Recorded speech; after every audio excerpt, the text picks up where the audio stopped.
Olá, estamos de volta para a segunda temporada do Sob Controle, o podcast semanal da Pipeline Capital, que vai ao ar todas as segundas pela manhã.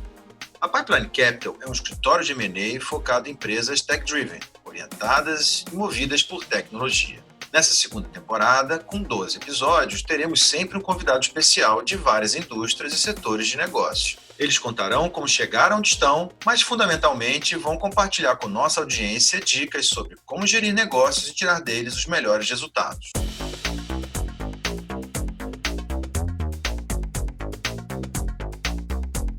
Continuamos todos em casa, gravando esse episódio remotamente, seguindo as orientações da OMS. Hoje, Paulo Sareta, nosso líder da equipe de Transaction, entrevista o João Kepler, ganhador por vários anos como melhor investidor anjo do Brasil. E na sequência, como sempre fazemos aqui no Sob Controle, teremos um bate-papo mais analítico e reflexivo sobre o que nossos entrevistados nos contaram. Hoje com a participação do Felipe Wasserman, nosso head de relação com investidores, eu, Cadu Pedreira, Marketing Research e Empreendedor Digital, Paulo Sareta, líder da equipe de Transaction, e Pir Marcondes, nosso sócio e head de marketing e novos negócios. E quais são os pontos que são gatilhos para eu não investir? O cara que não tem humildade, o cara que não é grato. Eu também não tinha a menor ideia o que era CAC, o que era LTV. O valuation, para mim, é sempre um problema.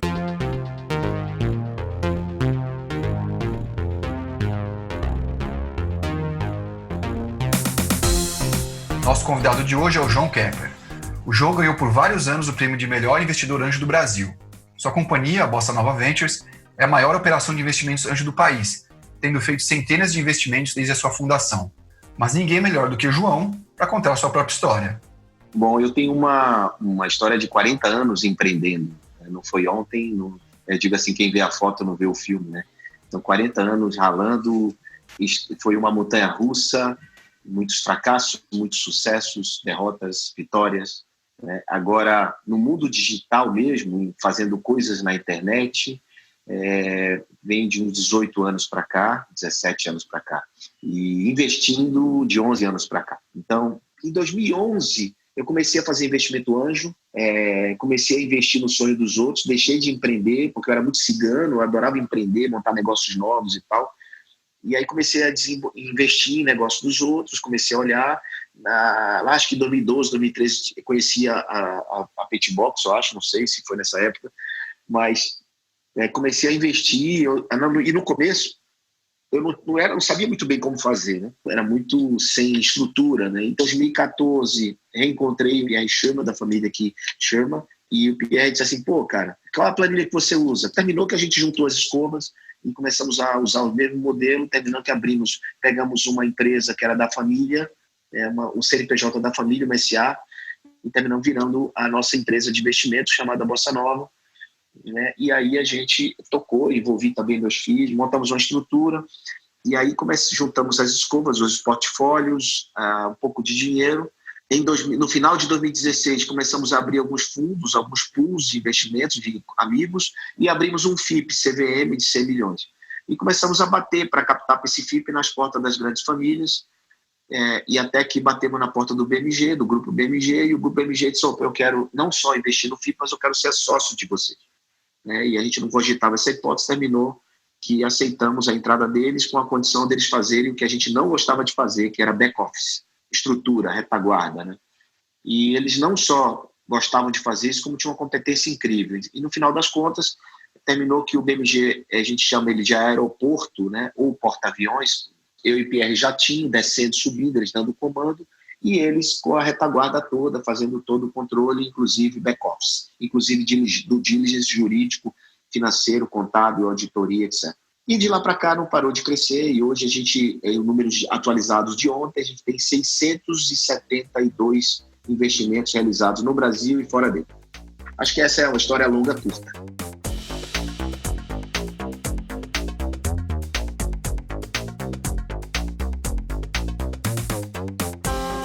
Se eu sou uma startup, o que eu preciso ter para chamar a sua atenção?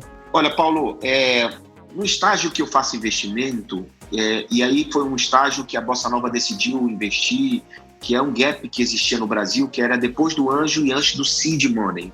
São estágios de investimento, né? Nesse estágio, que são chequezinhos pequenos de 100, a 800 mil, digamos, reais, a empresa, o negócio ainda está se estruturando, né? Ele não é um negócio ainda já muito estruturado. Está se estruturando, claro, tem que estar faturando, né? Enfim. Mas nesse estágio é muito o time complementar o empreendedor, principalmente o track record desse empreendedor, se ele vai conseguir fazer aquilo que ele está dizendo que vai fazer. Lá na frente, o processo é outro completamente, né? Passa a ser o business com muito mais prioridade, e aí tem vários mecanismos para se analisar o negócio, mas nesse estágio que a gente está, antes de tudo, quem é que vai tocar esse projeto e qual é o track record desse empreendedor. Depois, obviamente, vem as coisas que a gente olha, MRR, se for SaaS, né? Olha CAC, olha Churn, olha Lifetime Value, olha NPS, se for aplicável para consumidor, e olha várias coisas antes mesmo de entrar no investimento. Mas primeiro, no estágio que a gente investe, é o empreendedor de verdade. Isso não é aquela balela só de jockey e cavalo, é muito mais do que isso, né? Por exemplo, o empreendedor, eu já deixei de fazer investimentos em negócios maravilhosos, comprovadamente muito bom, até com upside de valuation, mas a gente não entrou porque o empreendedor, eu tive a sensação que esse cara ia me dar trabalho no futuro.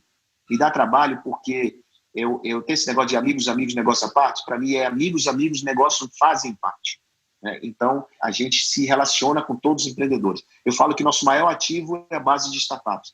E como é que você mensura a Bossa Nova? Fala com o nosso ativo. Se eles falarem mal da Bossa Nova, eu vou te falar, não deu sorte, porque a grande maioria fala bem da Bossa Nova. Então, assim, o maior ativo nosso é o empreendedor.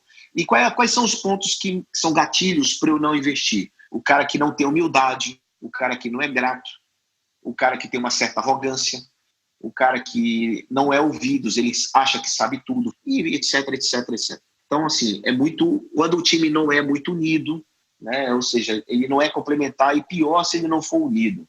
Aí mesmo é que complica o resto das coisas. Então, muitas vezes já disse assim, cara, esse negócio, sem esse empreendedor, funciona. Mas com ele, lá na frente, a gente vai ter problema com esse empreendedor. João, e como é que se define esse negócio da valuation da startup? É sempre um ponto complicado entre o empreendedor e o investidor. Como na prática e no dia a dia você lida com esse tema? Vamos lá, uma empresa muito no começo, primeiro ano de vida, muitas vezes ela não tem nem estrutura ou resultados ou mesmo DRE contábil para se fazer outro tipo de cálculo, né? Então a gente trabalha muito com projeções, mas projeções realistas. Então, por exemplo, eu solicito uma planilha de receita e despesa com pelo menos 6 variáveis, né? Para que ele me apresente nos próximos 18 meses ou então até o break-even. Ele me apresenta uma planilha de projeções até o break-even. Certamente, ali vai dar um negativo mensal. Por quê? Porque se até o break-even, ele vai gastar, ele vai faturar, vai ter receita e despesa, vai ter um cash burn aí, vai ter um negativo até o break-even. E o empreendedor, geralmente, ele aumenta a receita e diminui despesa, enquanto que deve ser o contrário, aumentar a despesa e diminuir receita, que é o que acontece. Então, o que eu faço? Eu somo esse negativo até o ponto de equilíbrio, para 12 meses, 13 meses, 18 meses, não importa. O total do negativo é quanto efetivamente eu posso investir nele. Então, a partir do número que eu tenho de quanto eu vou investir nele, eu começo a pensar, e o empreendedor também, quanto é que ele está disposto a abrir mão do negócio dele. Então, vamos dizer que ele precise de 100 mil reais, um exemplo, para ser um valor baixo, por 10%. Automaticamente, a empresa teria um valuation de R$1 milhão.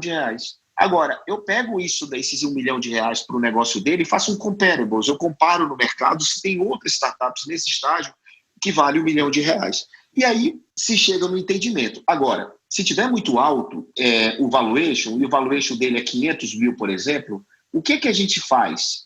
A gente paga só 50 mil ou aumenta para 20%? Aumenta para 20%, porque ele já provou na planilha, que é consenso, que ele não faz com menos de 100 mil até o break-even. Então, eu não investiria. Não sei se eu fui claro, mas essa é a lógica que eu uso para analisar um negócio que não tem muito tempo de vida, não está muito estruturado.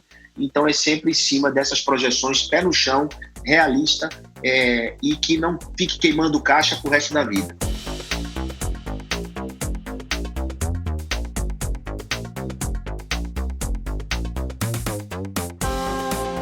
E, João, as startups são importantes para o mundo corporativo?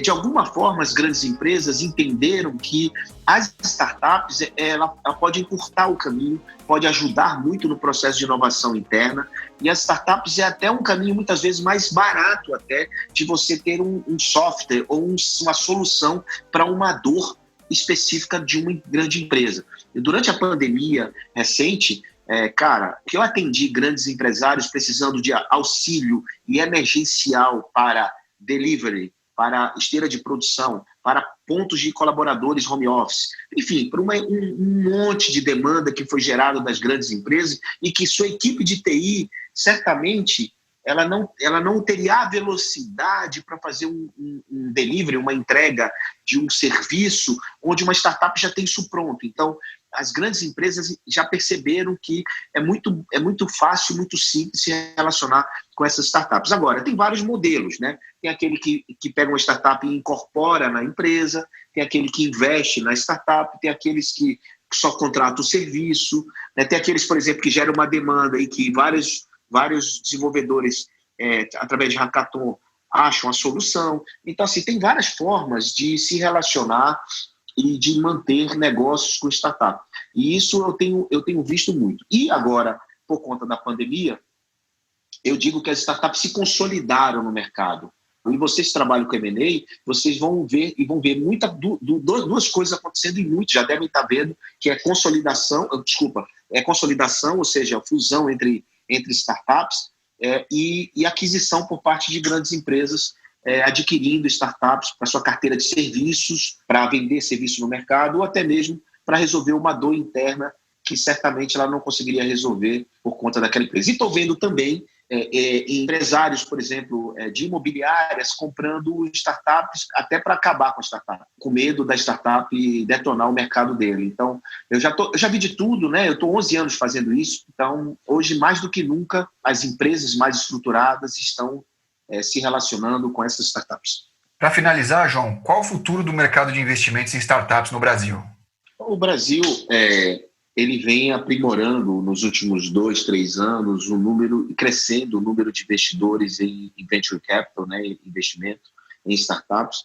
Eu não diria que na mesma velocidade novos entrantes na B3, na Bolsa de Valores brasileira, mas o ritmo é acelerado. Naquela época, em 2011, 2012, apenas alguns faziam investimentos porque entendiam perfeitamente do risco e queriam acertar naquela empresa que era muito distante da nossa, apesar de ser muito distante da nossa visão, um unicórnio, uma empresa de $1 bilhão, mas a gente tinha aquela esperança, e esses caras geralmente eram caras que tinham um relacionamento no Silicon Valley, são pessoas que estavam indo muito lá. Eu, por exemplo, tinha ido para vender a minha empresa, terminei recebendo não. Mas, enfim, então eram poucos que faziam isso, mas já existia um fundo de investimentos. E os fundos de investimento já tinham algumas experiências. O que aconteceu é que, conforme foi aumentando, os anos foram se passando, o mercado de empreendedor brasileiro foi se consolidando, empresas como o Sebrae foi entrando no circuito, M&As aparecendo de startups, fundos de investimentos internacionais vindo para o Brasil, fazendo parceria com venture capital brasileiras e investindo em empresas brasileiras.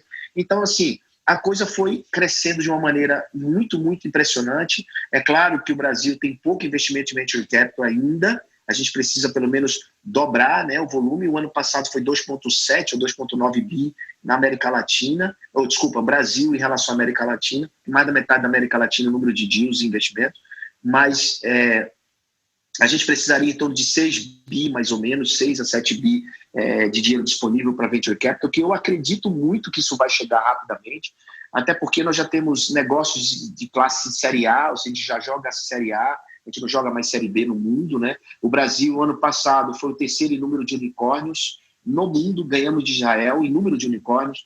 Então, assim, eu falo de unicórnio, mas não é para essa para mim não é uma grande referência, porque o que a gente tem no meio do caminho, como empresas Centauros, empresas Zebra, Camelo, Caba da Montanha, é impressionante, e essas empresas são que vão efetivamente remunerar o capital do investidor, né? Empresas que estão fazendo Série A, Série B, Série C e retornam o capital para quem entrou no começo, como a gente entrou como anjo e entrou como pré-seed.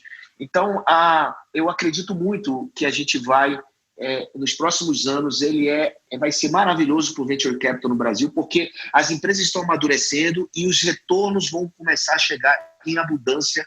As empresas que eu investi em 2013, 2014, 2015, elas vão me dar retorno sobre o meu investimento agora, no 2021, 2022, porque o prazo médio de investimento de startup dura em torno de 8 anos, então é quando ela está madura e já está fazendo novas rodadas. Você pega uma empresa que você conhece no nosso portfólio como a Tracto, né? A Tracto tem quase 7 anos, mas somente o ano passado que ela encontrou o PMF, o Product Market Fit.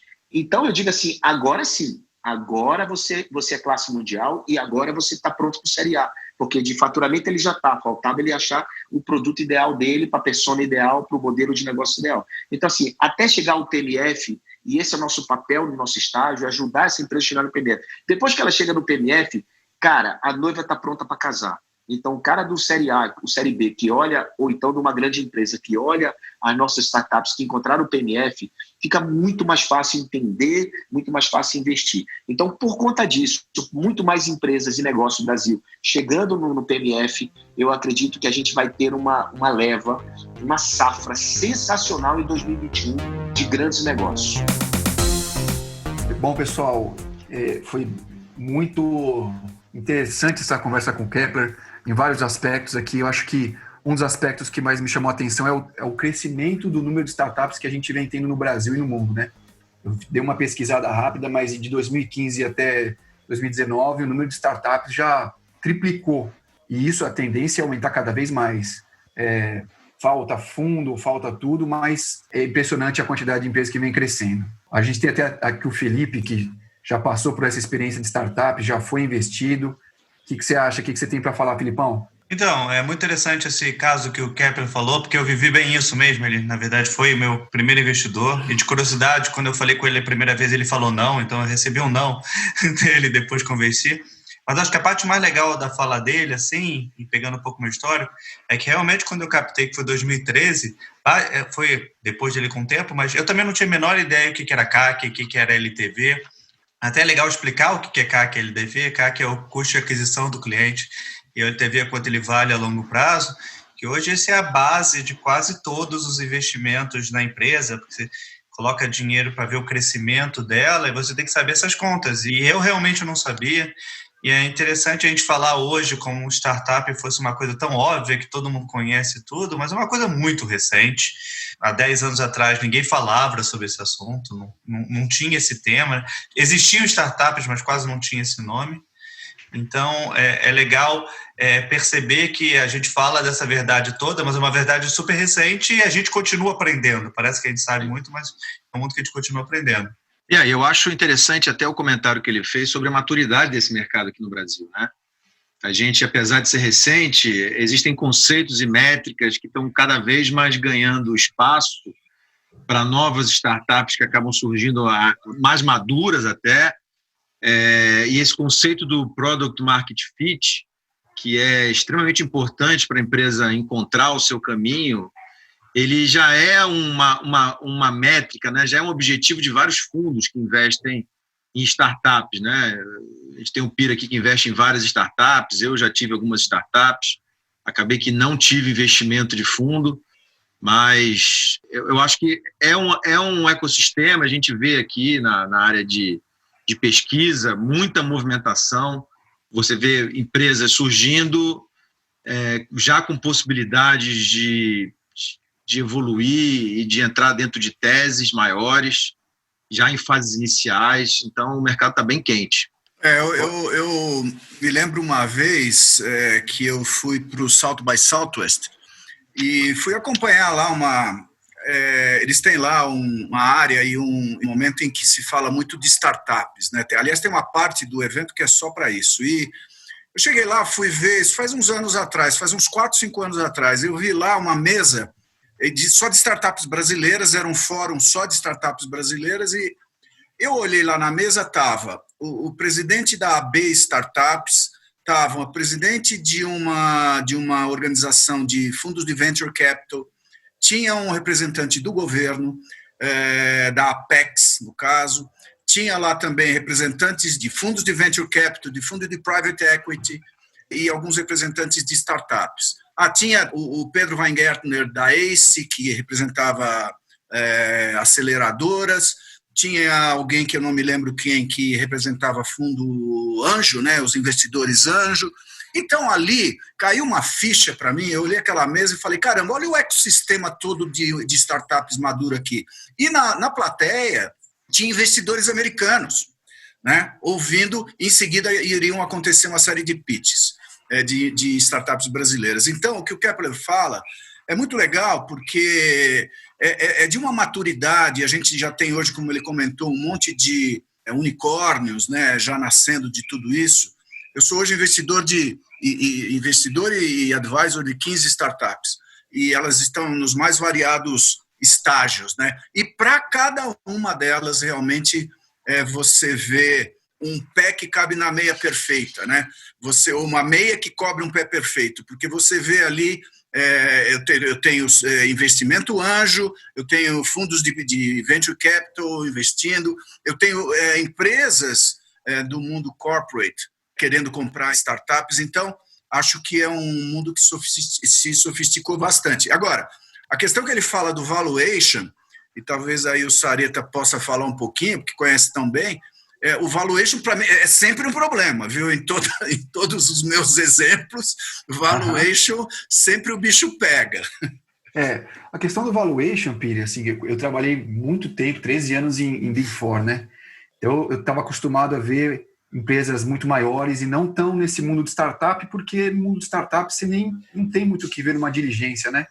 Então, esse universo de startup que a gente está vivendo hoje aqui na Pipeline, eu venho aprendendo muita coisa. Então, assim, a primeira coisa é que o Excel aceita tudo, né? Você faz uma projeção maravilhosa, e como convencer, né, o investidor que aquela projeção vai virar e que vale a pena investir 100, 200, 300 mil. O Kepler falou um negócio que é muito interessante, que é a questão do track record do empreendedor, né? O que esse empreendedor já fez que me ajuda a confiar que ele vai conseguir fazer isso dar certo. Então, a gente não fala muito de múltiplo de EBITDA aqui, muito de múltiplo de lucro líquido, receita no mundo de startup, é muito realmente na projeção, no fluxo de caixa descontado, né, que a gente costuma ver esse universo de startups. É isso, e a questão é a questão do risco-retorno. Então, é um negócio que tem muito risco, né, porque é uma startup, então você exige um retorno muito maior, mas como a taxa de juros de renda fixa está muito baixa, tem muita gente apostando em renda variável, e startup não deixa de ser uma renda variável, né? O cenário hoje de investimento, do jeito que ele está composto, né, de repente passa a ser até vantajoso, né? Complementando um pouquinho ali o que eu falei do mundo corporate, né, eu sinto hoje que, como ele comentou, e como eu disse aí também, as startups que eu acabo fazendo advisory, estão sendo muitas delas procuradas pelo mundo corporate, mas a verdade é que o mundo corporate ele não consegue hoje inovar e buscar novas soluções de mercado, ou buscar novas tecnologias, ou buscar avanço e inovação, se não for da porta para dentro. Ficou muito complexo. A velocidade do mundo acelerou demais, né? E aí só as startups, que são muito rápidas, muito ágeis, muito conectadas com o que há de mais avançado no mundo hoje, em termos tecnológicos e de inovação, só elas mesmo para poderem trazer para dentro do mundo corporate esse layer, né, de inovação. Muito interessante esse ponto. Nós aqui que já trabalhamos dos dois lados, a gente sabe que quanto maior a empresa, mais sistemas de controle elas fazem, né, para burocracias, para as coisas entrarem dentro do eixo, né, e é um modo que elas se segurem para que uma pessoa, por exemplo, não tome uma decisão que possa afetar a empresa como um todo. Isso é muito importante para o desenvolvimento e segurança da empresa grande, só que, por outro lado, tem esse efeito que acaba bloqueando inovações que dependem de decisões rápidas e dependem de risco, né? E aí a empresa acaba terceirizando para as startups esse risco de inovar, né? Porque você já compra o produto pronto e tudo mais, e a startup tem menos dor de risco, porque é uma coisa nova, ela tem que arriscar. Então, não é Eu acho que as empresas grandes hoje, elas compram a startup porque elas mesmas elas não conseguem fazer esse tipo de inovação por causa dos processos internos dela. E acho que a vantagem também da startup é que ela tem um foco, né? Ela tem o foco em desenvolver uma solução, e as big companies têm 100, 200, 300 focos, e isso acaba demorando muito mais do que uma startup que está com um objetivo único de desenvolver uma solução.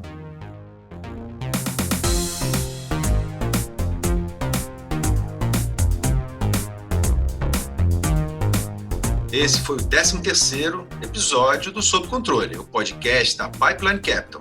Esperamos os áudios de vocês com os comentários e sugestões através do nosso WhatsApp, 11 5199 0880. Para seguir a Pipeline Capital no LinkedIn, acesse linkedin.com/company/Pipeline Capital. No próximo episódio, vamos conversar com Flávio Jansen. Jansen é um first mover da internet brasileira, um ícone do varejo digital e do e-commerce. Te esperamos lá! Este podcast contou com a produção executiva de Risa Soares, edição e sound design de Luiz Felipe Lamusse e trilha e identidade sonora de Frederico Eliodoro. É uma produção em parceria com a Pipeline Capital, uma boutique de M&A com gestão. Sob Controle é mais um podcast Audioria.